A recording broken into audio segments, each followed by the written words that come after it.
YouTube. Aujourd'hui, je vais te montrer comment ça fonctionne les gares. Tu sais, parce qu'une gare, un train, c'est rigolo, mais après, on ne sait pas forcément comment ça fonctionne. Alors, comment fonctionne une gare dans Satisfactory? Une gare, ça ressemble à ça. C'est ce bloc-là, en fait, celui-là, qui est composé donc d'un bâtiment et d'un morceau de rail. Ce morceau de rail s'aimante aux autres rails, et à une gare, on peut accrocher des plateformes vierges, qui sont ici, ces plateformes vierges, bon, c'est pas encore traduit, mais et des plateformes de fret, donc des plateformes de, de matériel, si vous voulez. Le fret, ça s'oppose aux passagers. Là, cette gare-là est une gare que j'ai appelée Petrograd pour changer son nom. Vous allez dans le bâtiment principal, vous la configurez en appuyant sur E comme c'est écrit, appuyez sur E pour configurer, et vous pouvez changer plusieurs choses, dont le nom. Alors, il n'y a pas de curseur au départ, mais vous tapez le nom, blablabla, et surtout vous appuyez sur Enter, puis vous fermez et vous avez le nom. Si jamais je tape Petrographe par exemple, hop, je fais Enter, et là le nom a changé directement. Okay. La gare donc, moi le système que j'utilise, c'est de mettre sur ma map, j'ai une map assez complète, et j'ai dessiné une ligne unique de chemin de fer qui part d'en bas et qui fait tout le tour de la map comme ça à peu près, hop comme ça, et qui revient là. Donc c'est une immense boucle, toute seule. C'est comme ça que je le fais. Et près de certains spots, je crée une gare qui ne fait qu'une seule chose, se ravitailler en un élément particulier. Par exemple, ici se trouvait du pétrole, des gisements de pétrole pur. Bon, moi je suis là. Donc j'ai créé une gare ici parce que mon chemin de fer il passe comme ça à peu près.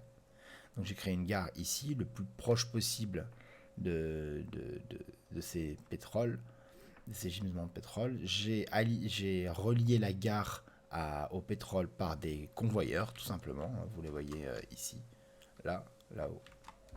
Voilà. Et j'ai mis ici une plateforme de fret, comme je vous l'ai montré, la plateforme de fret qui est là.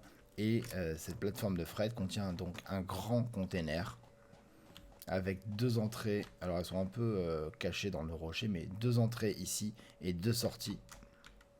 Là, ce sont les entrées. Et quand je regarde dans le container, vous voyez qu'il est assez grand. C'est l'équivalent d'un container industriel, container V2. Là, c'est plein de pétrole.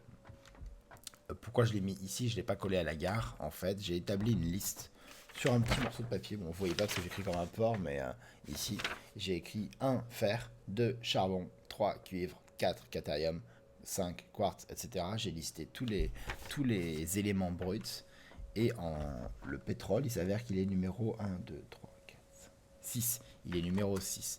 Donc j'ai installé ma gare, puis j'ai mis 5 plateformes vides. 1, 2, 3, 4, 5. 5 plateformes vides et la plateforme de pétrole. Donc quand un train arrive et s'arrête ici,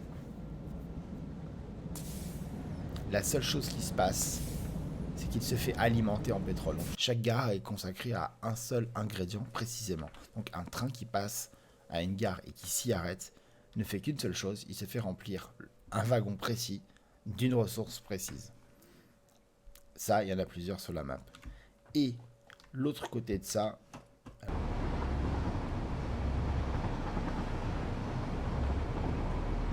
mon système de transport ferroviaire est ainsi. Mes gares alimentent simplement les trains. Ça, c'est la base. J'ai créé donc 9 gares qui alimentent les trains avec les 9 ressources unitaires que j'utilise, à savoir fer, charbon, cuivre, catharium, quartz, pétrole, calcaire, soufre, bauxite. Le minerai de ME, il ne sert à rien pour l'instant dans le jeu, donc je n'ai pas créé de gare pour le minerai de ME. Et l'uranium, je l'extrais directement, je n'utilise pas le transport ferroviaire pour le transporter. J'ai un petit peu peur que ça irradie un peu tout. Lorsque je souhaite construire quelque chose, par exemple ici, j'ai une usine qui fabrique des super ordinateurs, eh bien je crée une gare à l'endroit de la ligne qui est le plus proche de mon usine. Là, la ligne elle fait comme ça. Hop. l'usine est ici. Et moi, j'ai choisi de mettre une gare ici, qui est à peu près, en l'occurrence, l'endroit le plus proche de mon usine de superordinateur. Elle sert à alimenter mon usine de fabrication de superordi avec les matériaux nécessaires. Il s'avère que pour construire mes superordis, j'ai besoin de 3 ressources, du caterium, du cuivre et du pétrole. Seulement ces 3 matériaux. Donc comment je fais pour l'alimenter? Je construis une gare, je mets 9 plateformes, et comme j'ai besoin seulement de cuivre, de caterium et de quartz, et qui sont numérotés dans ma liste 3, 4 et 6, je mets des plateformes vides pour les autres, donc 1, 2, il y a plateforme vide. 3 et 4, en l'occurrence, moi, 3 c'est le cuivre, 4 le caterium, donc là je mets des containers, des plateformes de fret, celle-là. Puis revide, parce que le 5 c'est du calcaire, du quartz, et j'en ai pas besoin. Et le 6 du pétrole. 6 du pétrole, donc là je remets une plateforme de fret, alors qu'entre les deux c'était une plateforme vide. Une fois que j'ai fait ça, j'installe un train avec le nombre de wagons adéquat, à savoir 6, parce que là l'élément le plus loin dans ma liste dont j'ai besoin c'est du pétrole, il porte le numéro 6. Donc je crée simplement un train avec une locomotive et 6 wagons.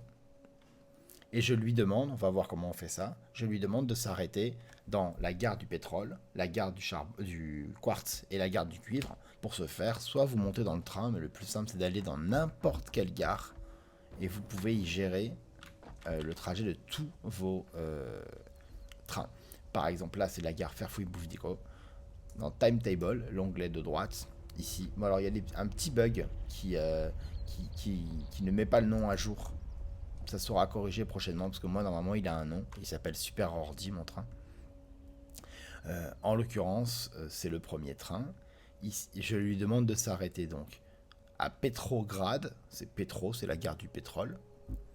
Katmandou, c'est la gare du caterium.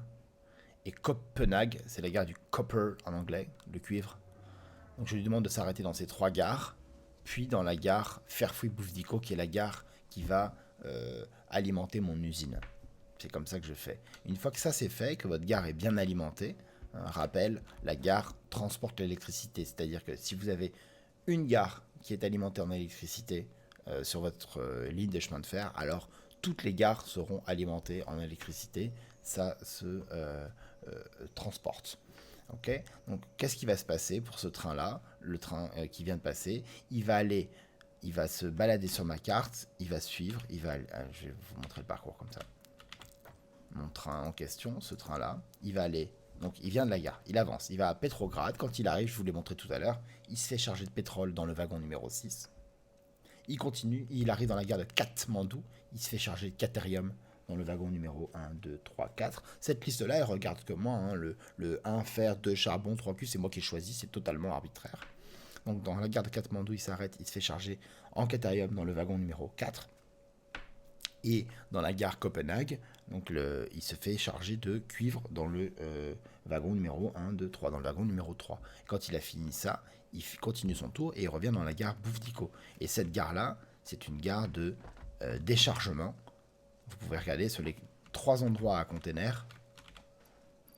Je suis en position déchargement. Ça symbolise le train et la flèche qui sort. Ça veut dire qu'on enlève les ressources du train. Donc là, vous voyez qu'elle est pleine parce que les convoyeurs sont saturés, mais l'idée est là. La deuxième, c'est pareil, mais vous voyez qu'elle est pleine de caterium et pareil, elle est en mode déchargement. Et enfin, le pétrole qu'on a vu tout à l'heure, c'est pareil, c'est en position de déchargement, sachant que bien sûr dans les gares d'alimentation, tout est en position de chargement. Et quand il arrive, il alimente. Ce qui me permet d'avoir ici, côté sortie, bien sûr, un convoyeur qui envoie du pétrole dans mon usine de superordi. Ici, pareil, un convoyeur qui envoie du pétrole dans mon usine, du caterium dans mon usine de superordi, et pareil, du cuivre dans mon usine de superordi. À quoi ça sert de faire ça? Parce que vous pourrez me rétorquer qu'on peut mettre des convoyeurs à travers toute la map et ça marche. Vous avez raison, les convoyeurs à travers toute la map fonctionnent et fonctionnent même plus efficacement que la gare. Néanmoins, la gare, je trouve ça beaucoup plus joli, beaucoup plus fun, et ça permet de limiter le nombre de convoyeurs à travers la map. Parce que d'après mon système, si vous avez bien suivi, où est-ce qu'il restera des convoyeurs quand j'aurai tout terminé? Il restera des convoyeurs entre les sources et les gares correspondantes, donc entre le pétrole et la gare du pétrole, Petrograd, il y aura des convoyeurs, et des convoyeurs entre une gare d'alimentation d'une usine et l'usine en question. En fait, vous avez un gros cercle de chemin de fer et des petits bouts de convoyeurs, ou éventuellement vers le milieu. Mais plus de convoyeurs, comme j'avais avant, un convoyeur qui partait du pétrole et qui allait jusqu'à mon usine. Ça, ce sera fini. Donc c'est beaucoup plus élégant. Voilà comment moi j'utilise les gares. Et les positions figées, ça permet de ne jamais avoir de containers mélangés. Parce que si j'ai besoin de pétrole pour une autre fabrication, pour la fabrication d'un autre objet, eh ben je construis ma gare à l'endroit à côté duquel je veux construire mon usine de fabrication de cet autre objet. Et si j'ai besoin de pétrole, j'y crée donc une gare, j'y mets un train, et le 6e wagon, il aura du pétrole, et je vais demander à ce train d'aller dans la gare du pétrole, la même, Petrograd, et de revenir. Voilà. Donc l'alimentation n'est pas continue à cause des trajets, etc. Que le train, ça met du temps d'aller d'un point à un autre, mais elle fonctionne très très bien, et je la trouve beaucoup plus fun. Il y a d'autres moyens d'utiliser les gares. Moi, c'est le moyen que j'utilise. On peut faire des petits morceaux de train entre deux endroits, mais ça ressemble plus à une utilisation de type convoyeur. Moi, c'est l'utilisation que j'en ai qui me permet de nettoyer ma map. Voilà. Je vous fais des gros bisous. Je te dis au revoir YouTube. Je te souhaite une excellente journée. Et puis je te dis à très bientôt. Re-YouTube, voici un post vidéo, un PV. Comme ma boucle est très très longue, le temps de trajet d'un train, surtout quand il doit s'arrêter dans 3 gares avant de finir sa boucle, peut être long, le temps d'acheminement des ressources. Mais c'est pas grave parce qu'avec ce système, je peux tout simplement créer un 2e train qui a exactement le même parcours que le premier. Et donc limiter la discontinuité de l'approvisionnement en matériaux divers pour mon usine. Ça, c'est une idée. Sachant qu'il n'y a pas de collision, on peut s'en servir comme ça. Et c'est extrêmement simple. 2e post vidéo, un 2e PV. L'avantage de cette méthode, c'est qu'elle est modulable. Par exemple, ici, c'est une gare qui alimente en pétrole ici, juste pour la fabrication de carburant que j'ai automatisé. D'accord? Et là, j'ai une gare, donc vous voyez, cette gare-là, elle s'appelle livraison de pétrole, vous voyez pas bien, mais elle s'appelle livraison de pétrole. Et les trains qui s'arrêtent ici ne font que livrer du pétrole, juste pour cette usine. Mais en fait, dans cette usine, je fabrique d'autres choses. Et là, par exemple, j'ai besoin de l'alimenter en fer et en charbon. Et ben, j'ai juste à ajouter 2 wagons, 2 plateformes de fret, celle-là, aux emplacements fer et charbon, qui sont les emplacements 1 et 2.